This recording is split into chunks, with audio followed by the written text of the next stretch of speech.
What do you know about Ninja Turtles? Because today I'm working on a brand new painting of the Teenage Mutant Ninja Turtles.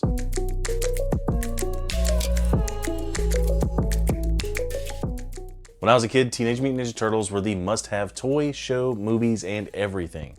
So I want to make a painting that captures a piece of nostalgia for these pizza-loving, crime-fighting reptiles that were the coolest thing around. I sketched the turtles into chibi characters like my last couple of paintings. And since I'm painting this on 11x14 canvas, I have them grouped together in this pose to save space. Raphael's right up front, then Leonardo, Mikey, Donatello, each with their colored bandana and their weapon of choice. Except for Mikey, I had a hard time sneaking his nunchucks in there, but I tried to represent the turtles the best I could while adding my own artistic flavor. I'll start this painting by doing an abstract paint splatter background, and I'll be using Golden Brand acrylic paint for this entire project. I'm going to grab pretty much every color I have and start throwing it at this canvas.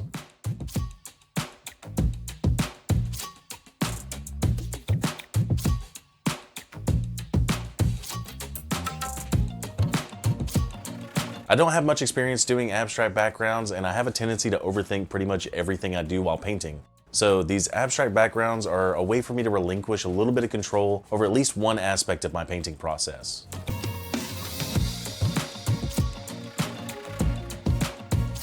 What's really fun and interesting about working on the abstract part of this painting is that there's nothing to plan and everything I'm doing is completely random. So instead of thinking about it, planning it out, and second guessing what I'm doing, it's forcing me to make quick decisions. And honestly, at this point, the only decision to make is which color to use next. This layer of paint's dry, and I need to sketch the words that are going on to the background. But after the paint that I was throwing on this canvas dried, the canvas stuck to my painting desk. So before I can do anything, I need to cut the paint in order to free the canvas.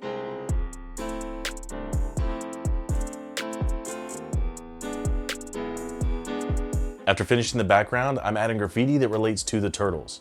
So we're doing TMNT, pizza, tubular, and of course cowabunga. Each word is a different letter style and color to make them just as unique as the turtles.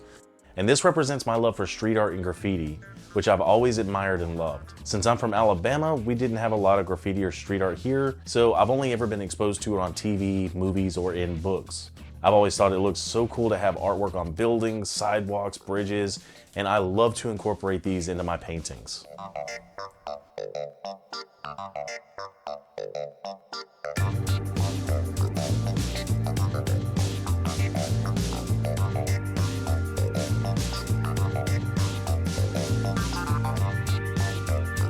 Next, I'm going to move my sketch from here to here using transfer paper.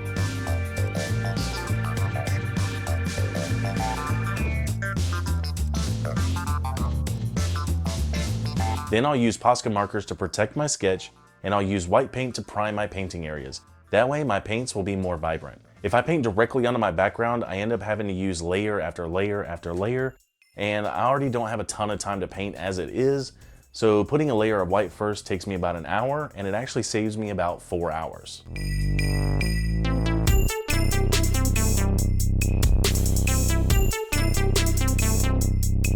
Created by Kevin Eastman and Peter Laird, the Teenage Mutant Ninja Turtles burst into the scene in the late 80s, but they took the early 90s by storm.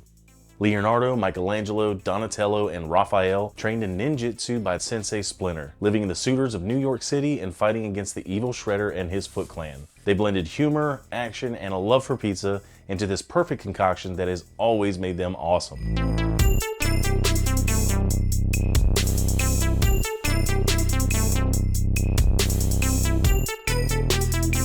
Fun fact about the Ninja Turtles, the Turtles' origin story is a playful nod to Daredevil. They were mutated by the same substance that blinded Daredevil, which was a canister of radioactive goo that fell off of a truck. In the early 90s, the Teenage Mutant Ninja Turtles weren't just characters, they were a cultural phenomenon, leaving a mark on an entire generation, and the Turtles have maintained their appeal across generations, because those who grew up in the 80s and 90s introduced the franchise to their own kids, creating multi-generational fan base. And even though I don't keep up with them anymore, I still love the Ninja Turtles for what they were when I was a kid. And when I see a piece of Teenage Mutant Ninja Turtle merch, it brings me right back to how cool these guys were.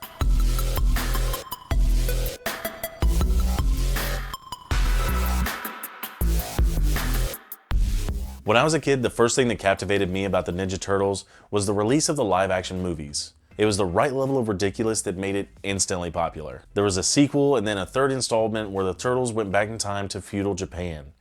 Ginsu! Woohoo! It dices, it slices, and yet makes French fries in 3 different... Whoops!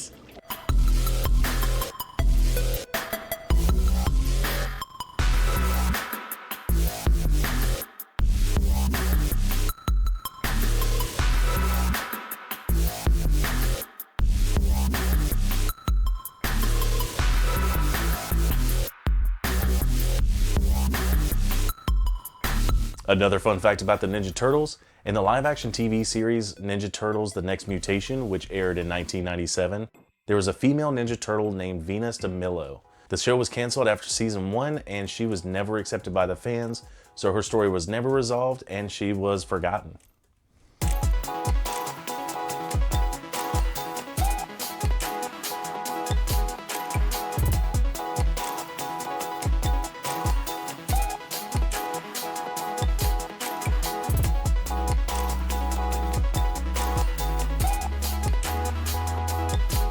Now, Mark Harsher from Bite Size Geek to tell you way more about the Turtles than anyone else I know. And on the Bite Size Geek YouTube channel, Mark finds popular toys, does toy hunts and unboxing videos, gives facts about the toys and shows he's featuring, and he's done several Teenage Mutant Ninja Turtles videos. So if you're a fan of the Turtles, be sure to check out Mark's channel and subscribe to Bite Size Geek.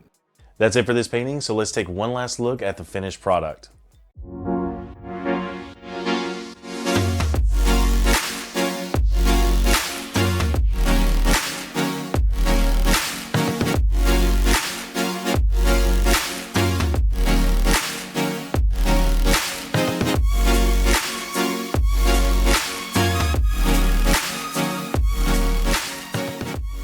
Thank you guys for watching. Make sure to subscribe to the channel if you haven't, and click on the bell so you get notifications. I do lots of painting and art stuff on the channel, and I really want to make this a full-time gig. I love painting, making videos about art, and doing really fun projects. So be sure to subscribe, help me get to the next level. Thank you guys again for checking out my video, and you can get some of my artwork from my website, SeanDayArt.com. All right, that's it. Thank you guys for watching, and I'll see you guys next time.